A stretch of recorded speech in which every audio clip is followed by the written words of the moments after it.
오늘도 하나님의 은혜와 사랑이 오늘도 예배하시는 모든 심령마다 넘쳐 흐르시기를 주 예수 그리스도 이름으로 축복합니다. 여러분, 성경에서 가장 자주 등장하는 명령 가운데 하나가 무엇이 아십니까? 바로 두려워하지 말라라는 말씀입니다.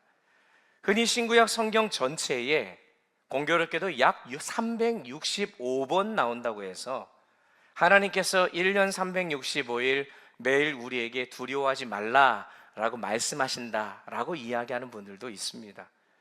근데 여러분, 반대로 두려워하라라는 명령도 성경에 자주 나온다는 것을 알고 계십니까?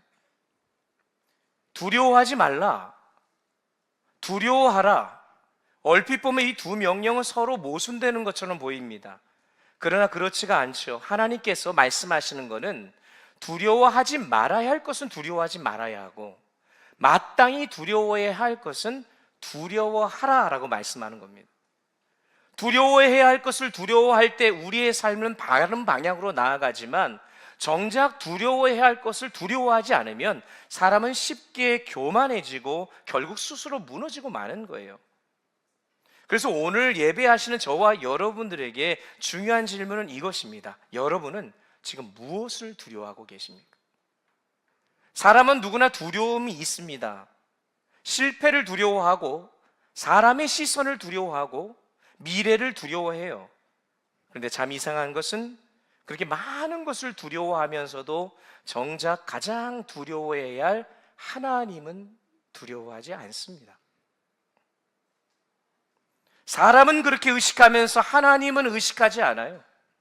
세상의 평가는 두려워하면서 하나님의 평가는 두려워하지 않습니다. 사실 이것은 여러분, 세상에 믿지 않는 사람들보다 오히려 교회 안에서 더 심각한 문제일 수 있어요. 오늘날 교회가 다들 어렵다고 말합니다. 그러면서 여러 가지 이유를 대는데 옛날만큼 일꾼이 부족하다는 거예요. 교회 재정이 부족하다는 거예요. 그러나 여러분, 저는 이 시대의 교회의 가장 큰 위기는 하나님을 향한 경외심이 점점 사라지고 있는 것이라고 생각합니다. 목회자부터 어린아이에 이르기까지 하나님을 두려워하는 마음이 점점 희미해져요. 여러분, 운전을 오늘 하고 계신 분들, 오신 분들 계실 텐데, 운전을 하다가 과속, 단속 카메라가 있으면 여러분 어떡합니까? 어떻게 하세요? 그냥 더 밟고 갑니까? 그런 담대한 분들 없으시죠? 다 줄이잖아요. 그럼 왜 속도를 줄입니까? 벌금을 내니까. 걸리면 안 되니까. 그렇게 작은 벌금은 두려워하면서도 하나님의 심판은 두려워하지 않는다면 얼마나 아이러니컬한 일입니까? 하나님을 경외하지 않게 되면, 여러분 이거 잘 들으셔야 돼요. 하나님을 경외하지 않게 되면 하나님을 예배의 대상이 아니라 이용의 대상으로 여기게 됩니다.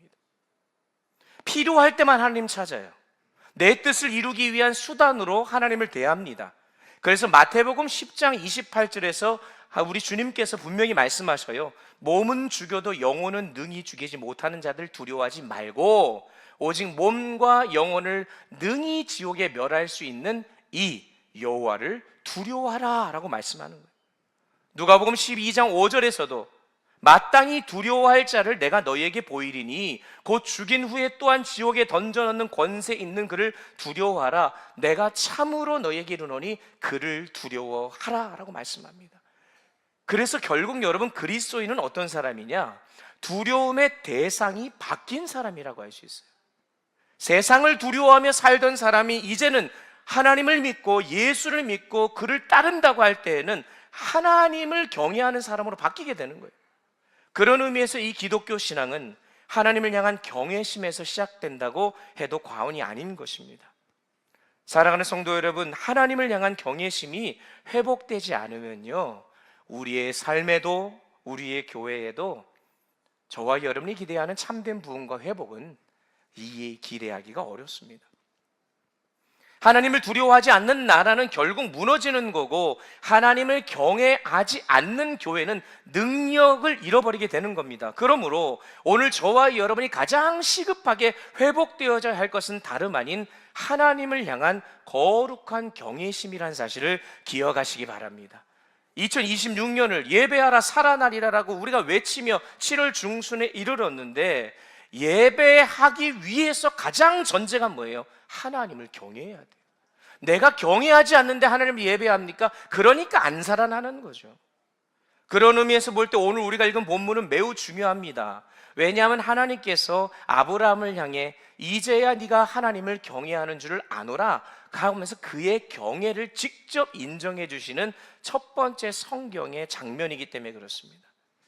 오늘 본문은 우리가 너무나 잘 아는 말씀이잖아요. 아브라함과 이삭의 이야기, 주일학교 시절부터 우리가 계속해서 봤던 말씀인데, 여러분 이 말씀이 여러분이 어떻게 다가오는지 모르겠어요. 하나님께서는 아브라함에게 가장 사랑하는 아들, 약속의 아들인 이삭을 번제로 드리라고 명령합니다. 그리고 아브라함은 그 말씀에 순종하여 모리아산으로 올라가요. 그런데 하나님께서 도대체 왜 이해하기 어려운 이 명령을 내리셨을까라는 질문이에요. 물론 성경은 하나님께서 아브라함의 믿음을 테스트하셨다, 시험하셨다라고 말씀합니다. 그러나 하나님께서 확인하고자 하신 것은 단순히 믿음의 크기만은 아니었습니다.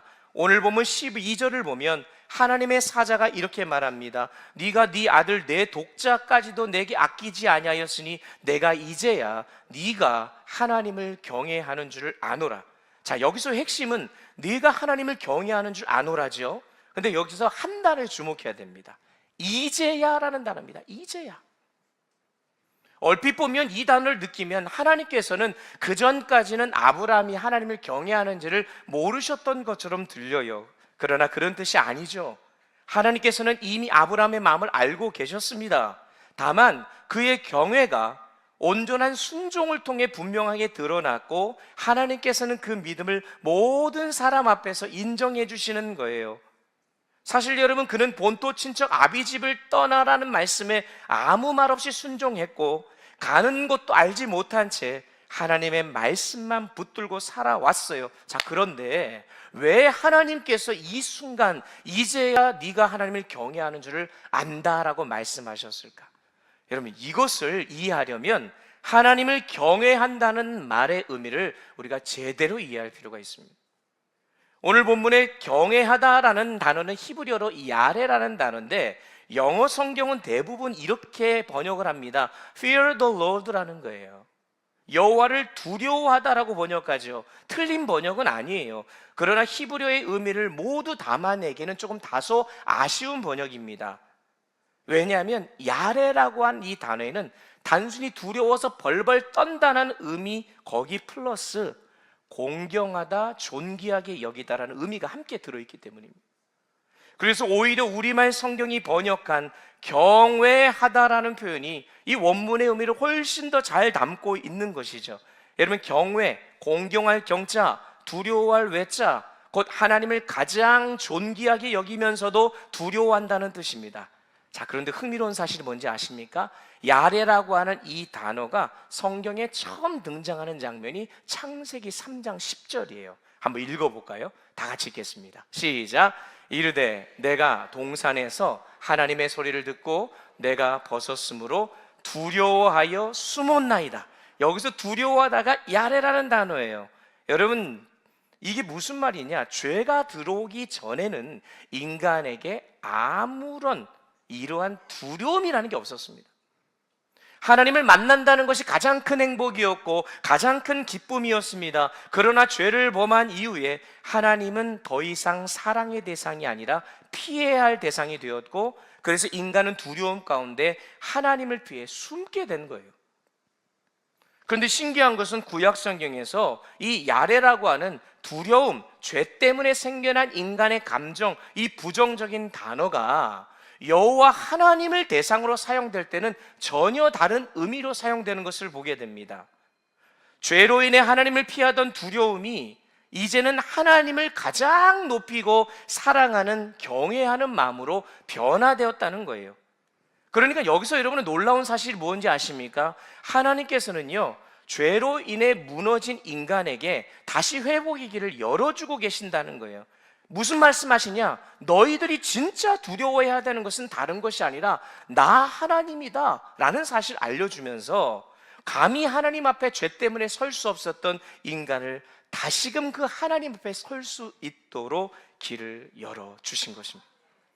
세상을 두려워하지 말고 나를 두려워하라는 거예요. 사람을 두려워하지 말고 나를 경외하라는 거예요. 그러면 너희가 다시 회복될 것이다 라는 겁니다. 그러니 예배하라 살아나리라, 이 말이 맞는 거죠. 여호와를 경외하고 여호와를 두려워하고 여호와를 섬기며 예배하며 살아나게 되어 있다는 것이죠. 하나님은 인간이 무너진 자리, 실패한 자리, 죄로 인해 생겨난 두려움이라고 하는 그것을 하나님께서는 바꾸어 주시면서 하나님께서는 그 자리에서 다시 회복시키시는 놀라운 분이시라는 사실을 깨닫게 되는 것입니다.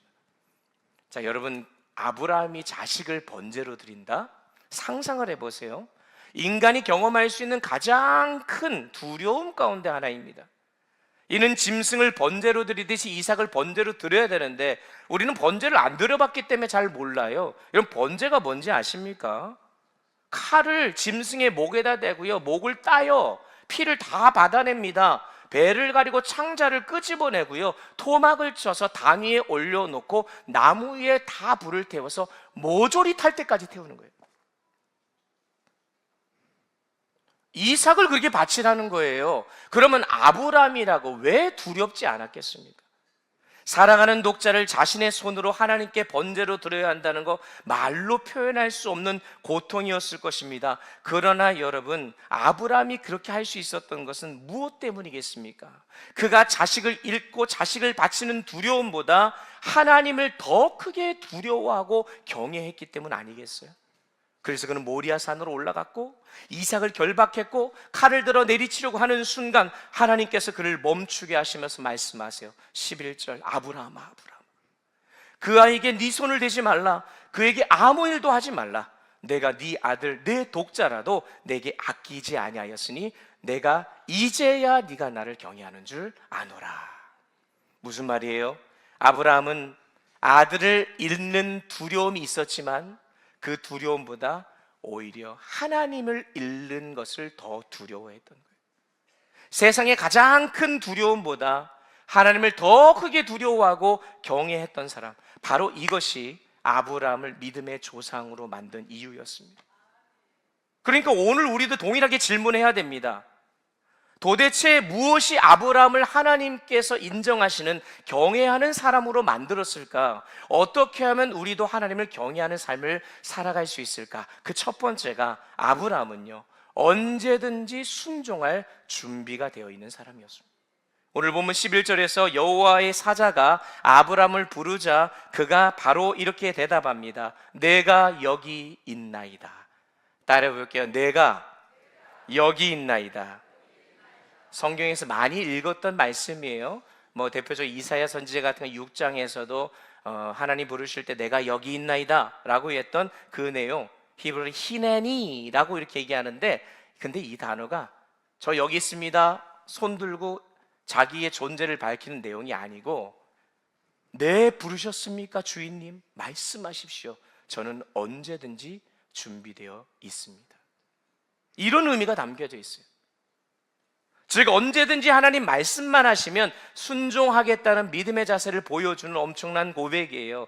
그런데 놀랍게도 이 단어가 아브라함이 처음 등장하는 창세기 11장 27절부터 계속 말씀이 이어졌는데 한 번도 안 나오다가 오늘 본문인 창세기 22장에서만 무려 3번이나 등장합니다. 굉장히 중요한 장면이라는 거예요.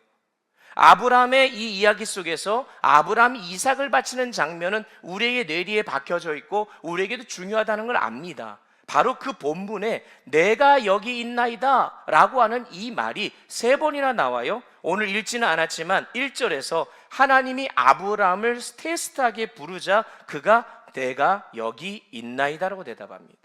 그리고 7절에서는 아들 이삭이, 하나님이 아니에요, 아들 이삭이 아버지, 내 아버지여라고 부르자 그가 역시 내가 여기 있노라라고 대답합니다. 마지막으로 오늘 본문에서 하나님의 사자가 부르자 또다시 내가 여기 있나이다. 무슨 뜻이겠어요? 75세에 하나님의 부르심을 받은 아브라함이 어느덧 50여 년의 시간이 흘렀습니다. 그 믿음의 여정을 지나면서 이제는요, 누가 부르든 그가 하나님이든 여호와의 사자든 심지어 자기의 아들이든 언제든지 부르면 순종할 준비가 되어 있는 사람이 되었다는 거예요. 그래서 하나님 말씀합니다. 이제야 나를 경외하는 줄 아노라. 사랑하는 성도 여러분, 우리는 어떻습니까? 하나님께서 우리를 부르실 때 아브라함처럼 내가 여기 있습니다라고 대답할 준비가 되어 있으십니까? 언제든지 어디에서든지 무엇을 말씀하시든지 순종할 준비가 되어 있으세요? 사실 아브라함이라고 왜 할 말이 없었겠습니까? 100세에 얻은 약속의 아들입니다. 평생 기다려 받은 독자, 그런 아들을 다시 하나님께 번제로 드리라니 얼마나 이해하기 어려운 명령입니까? 그런데 아브라함은 변명을 하지 않습니다. 따지지도 않고 불평하지도 않습니다. 오늘 읽지는 않았지만 그 말을 듣고 그 다음에 반응이 3절에 이렇게 기록되어 있어요. 아브라함이 아침에 일찍 일어나. 여러분, 아브라함이 밤에 잠이 왔겠습니까? 번제가 뭔지를 누구보다도 잘 아는 아브라함이 이삭을 바치기 전에 한숨도 자지 못했을 거예요. 얼마나 많은 생각과 고민이 있었겠습니까? 왜 하나님 하필 이삭입니까? 이제 와서 또다시 바치라고 하는 이유는 뭡니까? 정말 꼭 그렇게까지 해야 되겠습니까? 수많은 질문과 갈등이 그의 마음을 흔들었을 거예요. 그러나 그는 그 질문 앞에 머물러 있지 않습니다. 주님의 말씀을 들은 그는 아침 일찍 일어나 나귀의 안장을 지우고 모리아 산을 향해 걸어가기 시작했어요. 사흘 동안 걸어가는 길도 결코 쉽지 않았을 겁니다. 아마 사라한테도 자세하게 이야기하지 않고 갔을 거예요. 왜요? 만약에 사라한테 얘기했으면 출발도 못했을 겁니다. 순순히 보냈겠습니까? 심지어 7절에서 이삭이 번제할 어린 양이 어디 있는지를 묻기 전까지 아브라함은 어느 누구에게도 이런 고민과 이런 어떤 내용들을 얘기하지 않습니다. 종들에게도 말하지 않죠. 이게 무슨 뜻입니까? 그 모든 고민과 갈등, 두려움을 사람에게 쏟아놓지 아니하고 오직 하나님의 말씀을 붙들고 가지고 나아가고 있는 것입니다. 여기서 중요한 게 뭔지 아십니까? 아브라함이 모든 걸 다 이해했기 때문에, 납득했기 때문에 순종한 게 아니라는 거예요. 그는 끝까지 이해하지 못합니다. 납득도 되지 않아요. 그러나 말씀하신 분이 하나님이셨기 때문에 그는 그저 순종한 것입니다. 이것이 하나님을 경외하는 사람의 모습인 것이죠. 그러므로 여러분, 순종은 이해가 되기 때문에 하는 게 아니에요. 순종은 이해가 되지 않아도 하나님이니까, 하나님을 신뢰하기 때문에 하는 겁니다. 결국 하나님을 경외하는 사람은 하나님의 말씀을 모두 이해한 사람이 아니라 하나님의 말씀 앞에 기꺼이 나 자신을 맡길 줄 아는 자라는 사실을 기억하시기 바랍니다. 그리고 바로 그 순종이 하나님께서 기뻐하시고 인정하시는 참된 경외의 모습인 거예요. 그러면 아브라함은 무엇을 믿었기 때문에 이렇게 끝까지 순종할 수 있었을까? 여기서 우리는 하나님을 경외하는 자의 두 번째 모습을 발견하게 됩니다. 아브라함은 하나님의 약속이 반드시 이루어질 것이라고 믿고 맡기는 삶을 살았습니다. 여러분, 여호와를 경외한다는 것은 언약의 하나님을 끝까지 신뢰하는 것입니다. 그래서 우리가 하나님을 경외하고 있는지 아닌지는요, 어디서 드러나느냐? 말씀에 대한 순종과 약속에 대한 신뢰를 통해서 드러나는 거예요. 자, 오늘 본문 5절 보십시오. 오늘 본문 말씀에 보면 참 재미있는 표현이 나옵니다. 아브라함이 종들에게 이렇게 말해요. 너희는 나귀와 함께 여기서 기다리라. 내가 아이와 함께 저기 가서 예배하고 우리가 너희에게로 돌아오리라. 여러분, 뭔가 좀 이상하지 않습니까?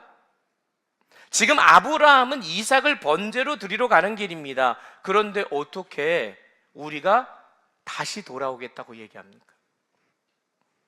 물론 종들을 모르게 하기 위해서, 안심시키기 위해서 한 말이라고 생각할 수도 있지만 히브리서 11장은 그렇게 말씀 안 합니다. 히브리서 11장 17절 이하의 말씀을 다 같이 함께 읽겠습니다. 함께 읽습니다. 아브라함은 시험을 받을 때에 믿음으로 이삭을 드렸으니 그는 약속들을 받은 자로 돼 그 외아들을 드렸느니라. 그에게 이미 말씀하시기를 내 자손이라 칭할 자는 이삭으로 말미암으리라 하셨으니 그가 하나님이 능히 이삭을 죽은 자 가운데서 다시 살리실 줄로 생각한지라. 아멘. 이삭을 번제로 드린다는 것은 전제가 뭐예요? 이삭이 죽는다는 게 전제잖아요. 그럼에도 불구하고 아브라함이 우리에게도 우리가 돌아오리라 말하는 것은 그거를 다른 의미로 한 것이 아니에요. 그에게는 하나님께서 반드시 약속을 이루실 거라는 믿음이 있었기 때문입니다. 설령 이삭이 죽는다 해도 어떤 믿음이 있어요? 하나님께서는 그를 능히 다리 살리시셔라도 자신의 약속을 이루실 거라고 믿었던 거죠. 여러분, 어떻게 이런 믿음을 가질 수 있었을 것 같습니까? 이게 한순간에 이게 가능했을까요? 그런데 이것이 가능했던 이유가 있어요. 아브라함이 이미 자신의 삶에서 그러한 하나님의 전능하신 능력을 경험했었기 때문입니다. 100세가 된 자신의 몸은요, 이미 죽은 것과 같았습니다. 살아도 아이를 낳을 수 없는 몸이었어요. 그러나 하나님께서는 어떻게 하셨습니까? 죽은 몸과 같던 두 사람에게 생명을 허락해 주셨어요. 죽은 것 같던 사라에 대해서 바로 이 약속의 아들이 태어났잖아요. 그러니까 말도 안 되는 일이 벌어진 것을 이미 경험했고 그 결과물로 약속의 아들이 자기에게 주어진 겁니다. 그러니까 아브라함은 이미 죽음 가운데서 다시 살리시는 생명을 주시는 하나님을 체험했던 것이죠. 그렇기 때문에 그는 죽은 몸에서 생명을 주신 하나님이라면 죽은 이삭도 능히 다시 살리실 수 있다, 이것을 믿었던 것입니다. 여러분, 이것이 바로 아브라함의 믿음이었습니다. 그리고 그 믿음대로 하나님께서 역사하시죠. 아브라함이 칼을 듭니다. 이삭을 잡으려고 하는 순간 하나님의 사자가 외칩니다. 그러면서 하나님이 그를 멈추게 하고 난 다음에 13절 말씀에 보니까 눈을 들어 수풀에 뿔이 걸린 순양 한 마리가 있는 것을 보게 돼요. 하나님이 이미 예배해 두신 것입니다. 그래서 14절을 보면 아브라함은 그곳의 이름을 뭐라고 불러요? 여호와 이레라고 부릅니다. 우리 이레라는 이름 가진 우리 아이가 있잖아요, 그렇죠? 이레, 여호와 이레. 근데 여러분, 우리는 흔히는 여호와 이레를 무슨 뜻으로 이해합니까? 여호와께서 준비하셨다, 예비하셨다, 맞는 표현이에요. 그런데 좀 더 정확하게 원론적인 의미는 뭔지 아십니까? 여호와께서 보신다입니다. 보신다. 보신다가 왜 준비한다라고 이렇게 번역이 되고 우리에게는 이해가 되었을까? 성경에서 하나님께서 보시는 것은 그냥 보시는 게 아니에요. 하나님께서 보신다는 것은 단순히 바라보는 뜻이 아니라 하나님이 보실 때에는 당신의 백성들의 형편과 필요를 보시고 살피시고 가장 적절한 때에 필요한 것을 공급하신다는 의미이기 때문에 그렇습니다. 그러니까 하나님께서는 아브라함을 보고 계셨고, 그리고 하나님이 아브라함의 필요를 미리 아시고 이미 준비하고 계셨던 것입니다. 하나님이 저와 여러분을 보시며 우리의 모든 필요를 미리 아시고 준비하시는 은혜를 우리가 지금까지 누리고 온 것 아니겠습니까? 그러니 여러분, 하나님을 신뢰하는 사람에게는 맨날마다 주어진 게 뭔지 아십니까? 언제나 여호와 일의 축복의 은혜를 경험하게 되는 거예요. 오늘도 그러한 은혜를 누리는 우리들인 줄 믿습니다. 그러니 여러분, 혹시 조금 이해가 되지 않는 하나님 인도하심 때문에 고민하고 계시는 분들, 왜 이런 일이 나에게 주어졌을까 알 수 없어서 두려움에 휩싸여 계신 분들은 오늘 이 아브라함의 믿음을 기억하셔야 됩니다. 하나님은 지금도 우리의 삶을 지켜보고 계시는 줄 믿습니다. 그래서 우리의 눈에는 길이 막힌 것처럼 보여도 하나님께서는 그 길 끝에 저와 여러분을 위해 순양을 준비하고 계십니다. 그러므로 눈앞의 현실보다 하나님의 약속을 더 신뢰하시기 바랍니다. 끝까지 하나님께 맡기십시오. 그러할 때 우리보다 앞서 길을 준비하시는 여호와 일의 하나님의 은혜를 누리게 될 줄 믿습니다.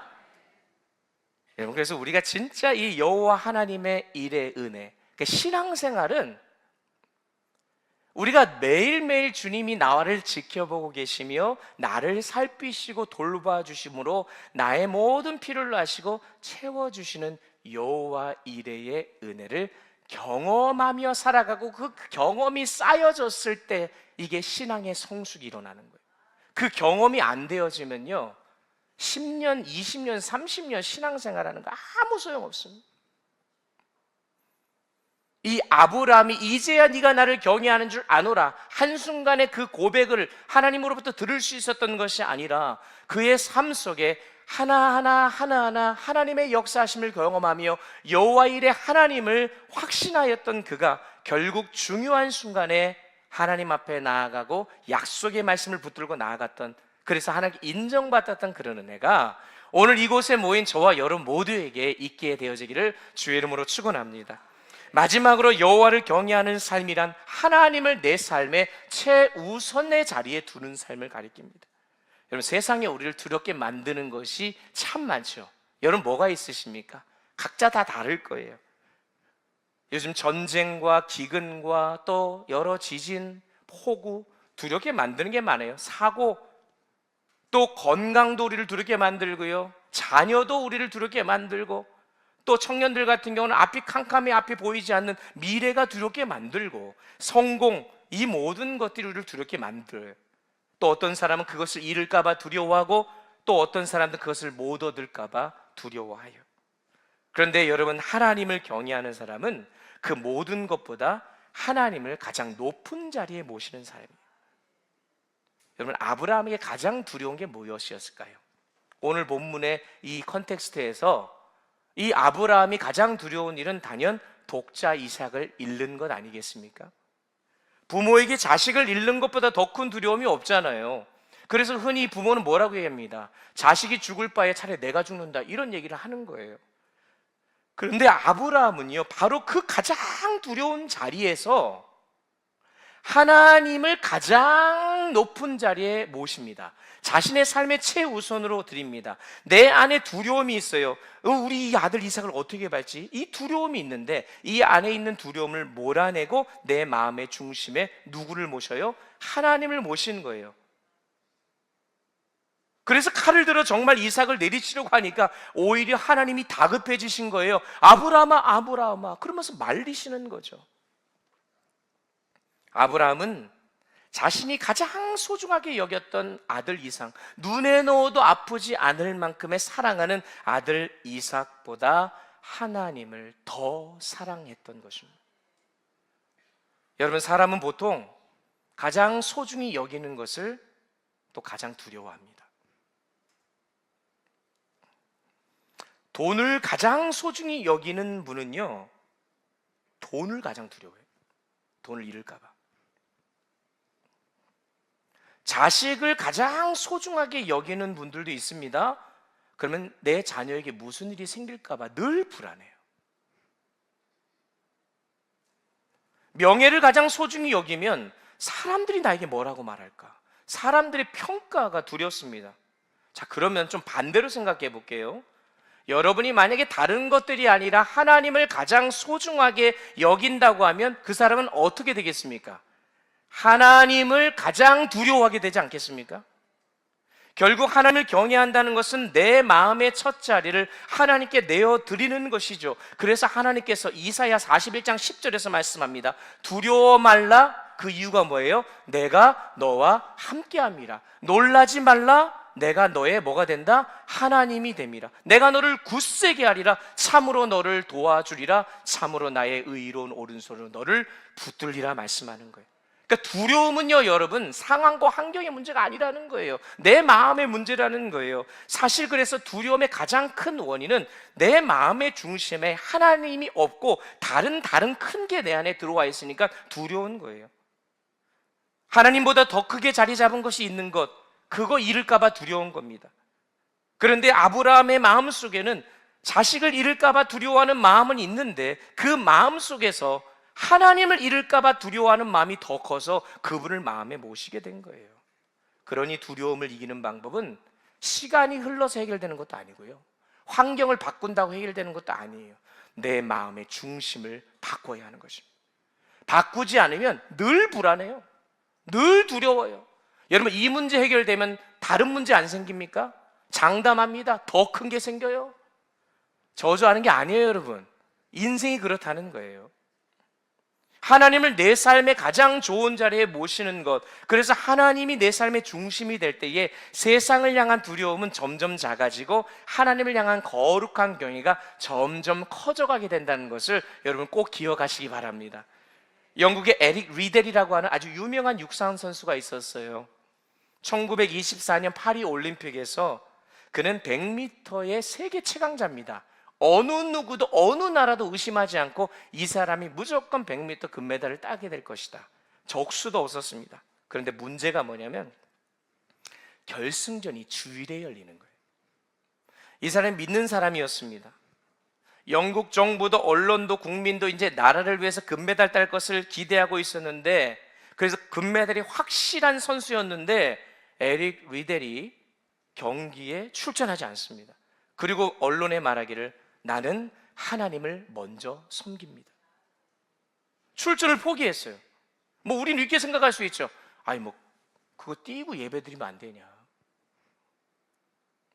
사람들은 실망이 이만저만이 아니었고 온 나라가 그를 비판하고요, 올림픽이 끝났다고 생각했습니다. 그런데 하나님께서는 예상치 못했던, 그의 종목이 아니고 출전하지 않기로 했던 400m 경기에 출전을 하게 하셨고, 그는 그 종목에서 세계 신기록으로 금메달을 얻게 돼요.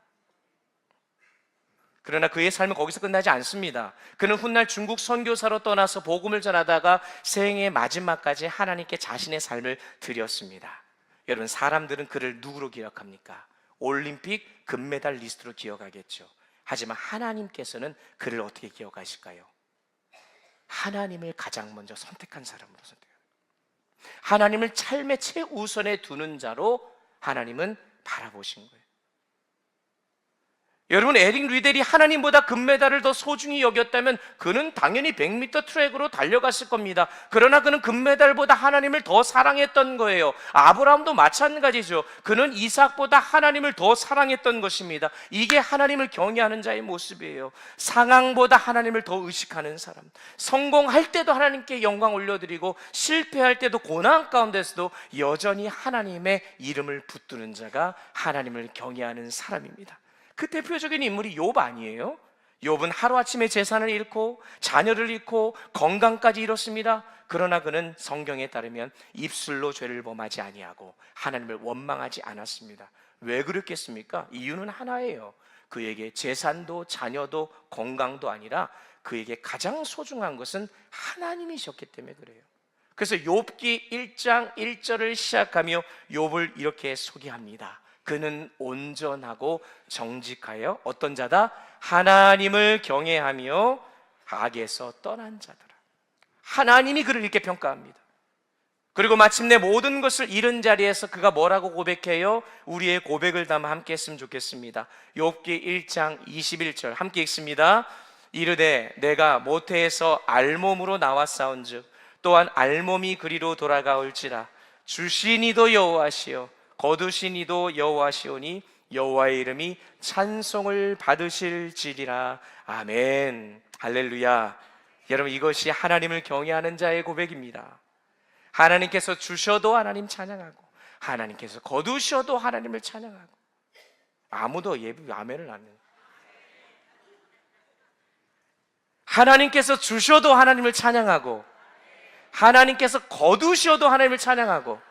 아멘 하셨어요, 여러분? 거둬가셔도 찬양하는 거예요.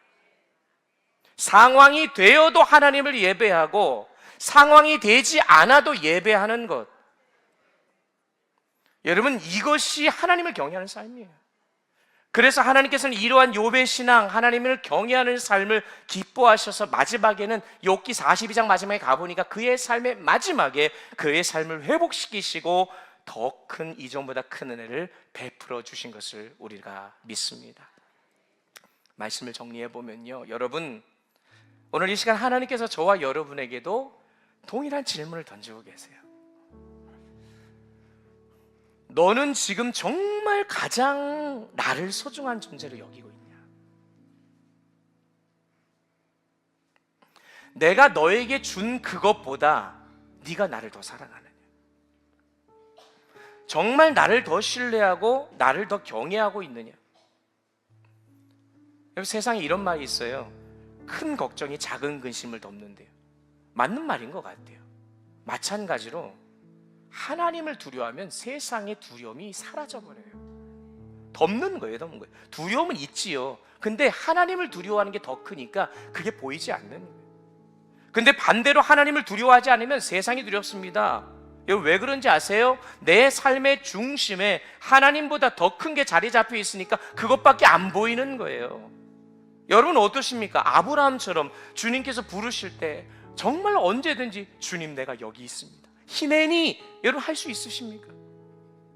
언약이 신실하신 하나님께서 지금도 저와 여러분의 삶을 지켜보고 계시며 가장 선한 때에 지금 당장에는 이해가 되지 않냐고 힘들고 고통스러울지라도 하나님이 정한 그때에 반드시 약속을 이루실 것을 믿음으로 바라보고 계십니까?